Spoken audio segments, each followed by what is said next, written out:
This military officer is known as a hero and liberator across Latin America for leading the charge for independence from Spanish rule. His name was Simón Bolívar, and he was Venezuelan. In 1829, he wrote, "The United States seems destined by Providence to plague America with misery in the name of freedom."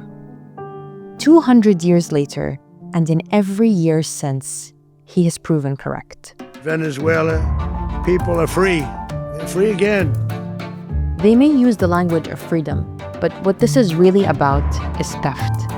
Nicolas Maduro says he has been kidnapped by the U.S. So we'll be selling large amounts of oil. We'll be turning over between 30 and 50 million barrels of high-quality, sanctioned oil to the U.S. Calling this colonialism and neo-colonialism. Theft is the foundation of American power. From the invention of the USA on stolen indigenous land to the kidnapping of stolen African bodies forced to build a new nation on stolen time and labor. And it has stolen from outside its borders ever since. That is especially the case in its own backyard, both to extract wealth and to ensure that alternative systems of wealth can never survive. Venezuela is just a window into how American wealth and power have always worked, through plunder, and history proves it. Peace comes to Guatemala. Hi everyone, it's Tala. Before we dive deeper, we want to give a special thank you to our supporters on Patreon. Doing this work takes time, resources, and editorial independence, so it wouldn't be possible without our supporters online. If you believe in what we're doing and want to be a part of this with us, you can join our Patreon. It's how we keep this going. Now back to the video. It's the 1950s in Guatemala. The majority indigenous Mayan population live in extreme poverty, forced to work land they don't own. Meanwhile, the largest landowner in the entire country, along with owning the railroad, port, and telecommunications, is an American corporation, the United Fruit Company. Guatemalans refer to it as the octopus, its tentacles reaching every corner of not just Guatemala, but most of Central America. For many years, these fascinating tropical countries have been served by United Fruit Company's Great White Fleet. On its plantations, workers toil under horrible conditions. Many are debt slaves, and poverty, illiteracy, and malnutrition are widespread. Then in 1951, Jacobo Arbenz comes to power with a mission: to redistribute land to ensure the poor have their own, including hundreds of thousands of acres of unused land owned by the United Fruit Company. They were offered compensation, but that didn't matter. United Fruit would not allow this to continue. No less a figure than John Foster Dulles, head of the State Department, was part of the firm of lawyers acting for the United Fruit Company. His brother Alan was the head of the CIA. So it didn't take much of an effort on their part to persuade their president, a military man, Mr. Eisenhower, to give them the green light to overthrow Arbenz's government. A CIA operation, codenamed PB Success, mobilized disaffected exiles and peasants into action. What we wanted to do was have a terror campaign. The CIA trained mercenaries on the ground, even creating a document to train them in the act of killing. One line from the manual says, "Absolute reliability is obtained by severing the spinal cord in the cervical region." Armed Guatemalan insurgents stand guard at a Honduras airstrip. Using these mercenaries and CIA aerial support, Arbenz was overthrown in a military coup in 1954, and an exiled military dictator was installed in his place. Crowds celebrating their release from Red Terror. Washington denied responsibility. The information available to the United States thus far strongly suggests that the situation does not involve aggression, but is a revolt of Guatemalans against Guatemalans. Documents confirming U.S. involvement were declassified in 1997. One document was titled "Selection of Individuals for Disposal," and another, "CIA and Guatemala Assassination Proposals." The overthrow of Arbenz ushered in a series of brutal military governments and continued structural inequality, eventually leading to a civil war that would last 36 years. indigenous Mayan regions were systematically targeted, resulting in over 200,000 deaths in what is now recognized as a genocide. The US knew what was happening, and along with Israel, facilitated it through providing continued weapons, training, and intelligence. According to journalist Vijay Prashad, Guatemala would become a template that would be used over and over again against anyone who pursued economic nationalism or threatened the market domination of transnational corporations. That would be on display again 19 years later. And this is where we'll see another weapon used by the American empire to steal from other countries: economic warfare. A land of economic contrasts, of great wealth and great poverty. The nation's wealth concentrated in the hands of a very few. It's 1970 in Chile, and Salvador Allende, a socialist, has won the presidential election. I hoped it, but he just failed. That's his main problem. He should have kept Allende from getting in. The US did not like him, and they had spent a decade trying to stop this moment, pouring tens of millions of dollars into covert operations and propaganda, even effectively buying Chile's most influential newspaper. See, Allende was a threat because he threatened American corporate interests. Under Allende, factories were worker-owned, labor rights expanded, poverty programs grew, and key industries like copper were nationalized, a moment Chileans marked as the Day of National Dignity. At the time, Chile's largest copper mines were owned by two American companies, Anaconda and Kennecott. And there were other companies making big money, like ITT and Communications. Estas mismas empresas que explotaron el cobre chileno durante muchos decenios, solo en los últimos 42 años retiraron más de 4.000 millones de dólares de utilidades. 4.000 millones de dólares transformarían totalmente a mi patria. Solo una pequeña parte de esta suma aseguraría proteínas para siempre a todos los niños de mi patria. President Nixon and National Security Advisor Henry Kissinger authorized the US government to, quote, make the economy scream.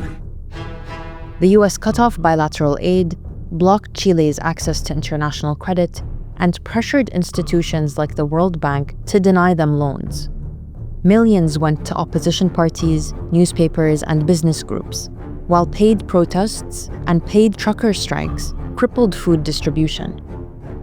Kissinger called this creating the conditions for the 1973 coup. A remarkable political experiment has come to an end. Led by the CIA's man, General Augusto Pinochet.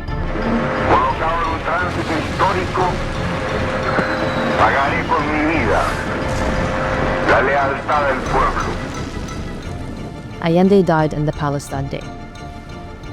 Pinochet dissolved Congress, banned political parties, and oversaw a brutal military dictatorship for 17 years. Illegally detaining, torturing, and killing over 10,000 people, according to the Chilean government. In lesser-known history, the Pinochet government hosted torture sites and prisons on the compound of a pedophilic German cult known as Colonia Dignidad, one of the many atrocities of the regime. But things were great for the US. IBM, Coca-Cola, Chase Manhattan Bank, Ford, General Motors, and many other US corporations saw huge profits following the coup due to favorable policies enacted by the government, including a violent campaign against labor unions, slashing corporate tax liability, a divestment in education and public services, and many other policies aimed to sell off the rights and riches of the Chilean working class.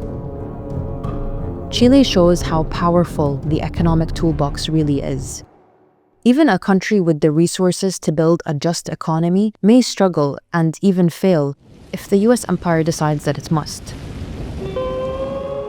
Which brings us to Venezuela, where we're not just talking about money, but oil money. Venezuela unilaterally seized and sold American oil, American assets, and American platforms, costing us billions and billions of dollars. Venezuela sits on the largest proven oil reserves in the world.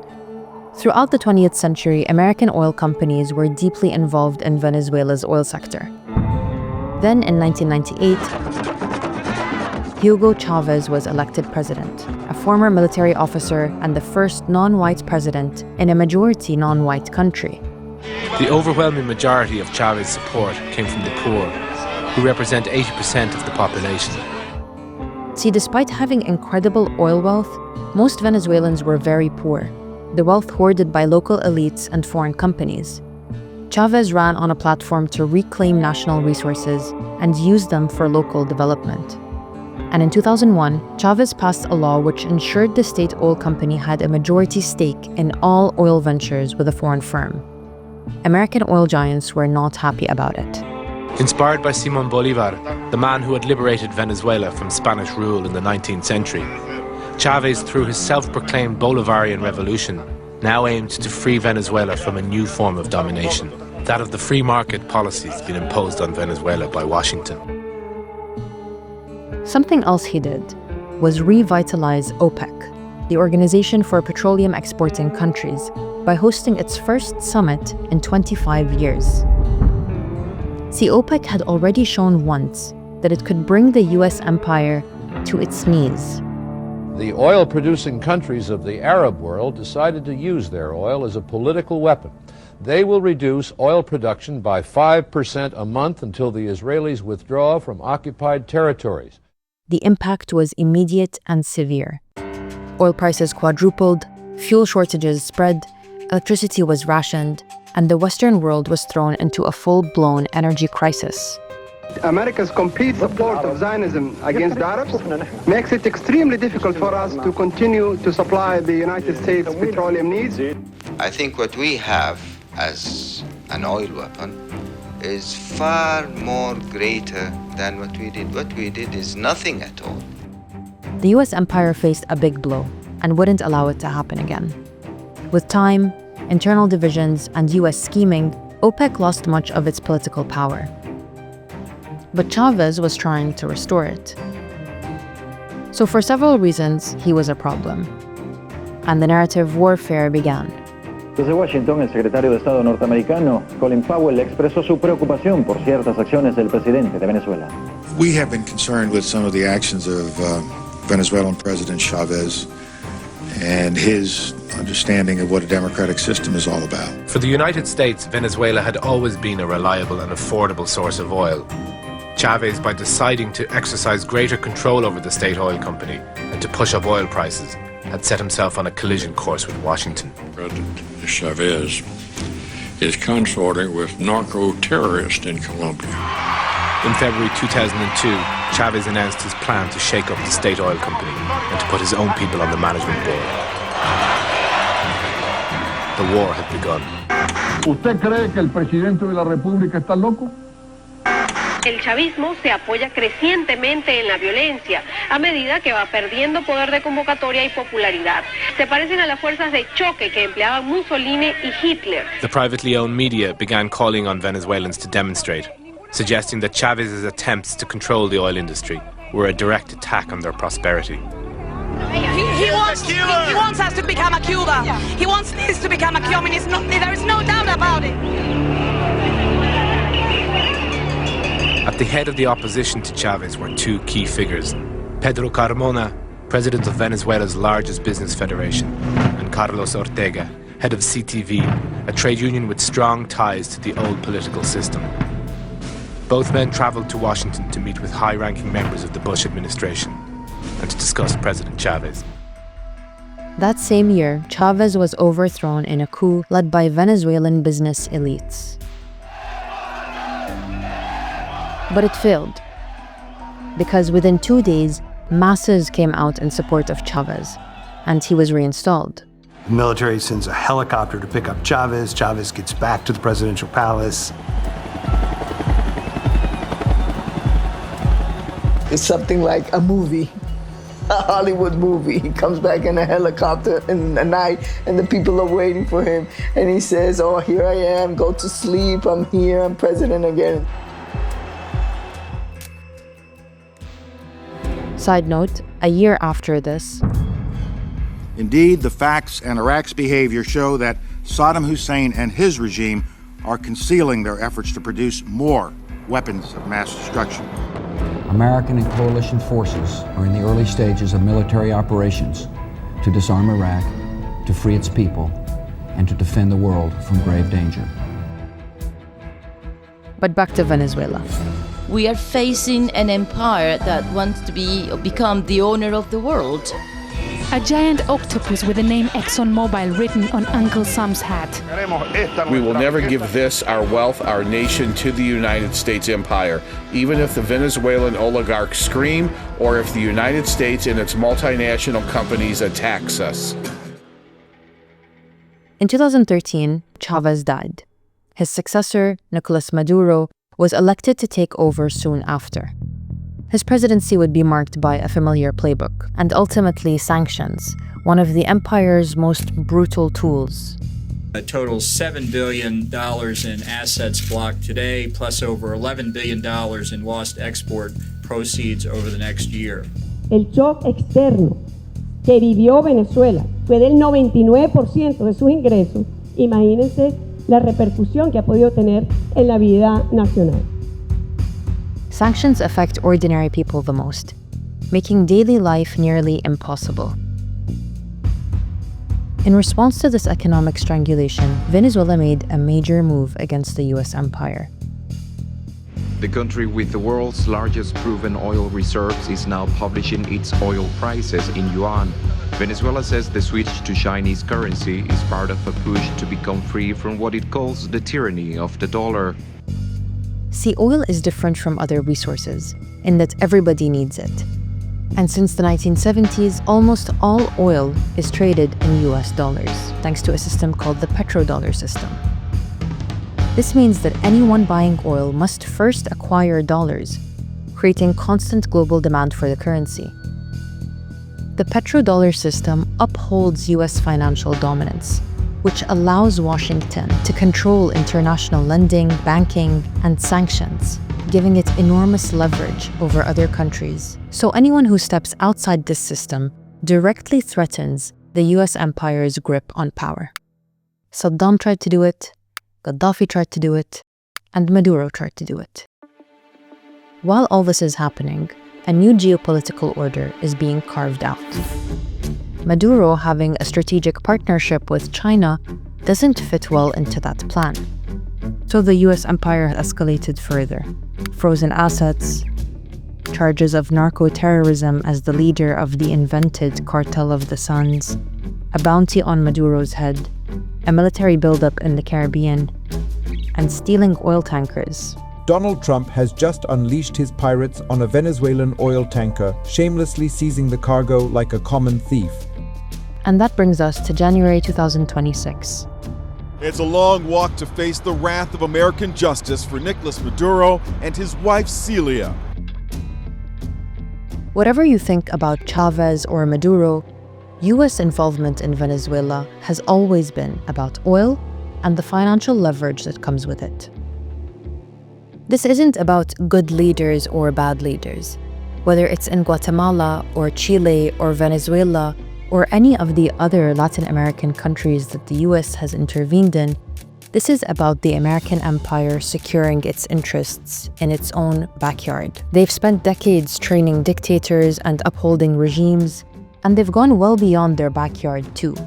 Iran, Iraq, Libya, Congo, Indonesia, Afghanistan, all to protect an economic system that keeps the empire's elites and their subcontractors rich. The third world is not poor. You don't go to poor countries to make money. There are very few poor countries in this world. Most countries are rich, but there's billions to be made there, to be carved out and to be taken. There's been billions for 400 years. The capitalist European and North American powers have carved out and taken the timber, the flax, the hemp, the cocoa, the rum, the tin, the copper, the iron, the rubber, the bauxite, the slaves, and the cheap labor.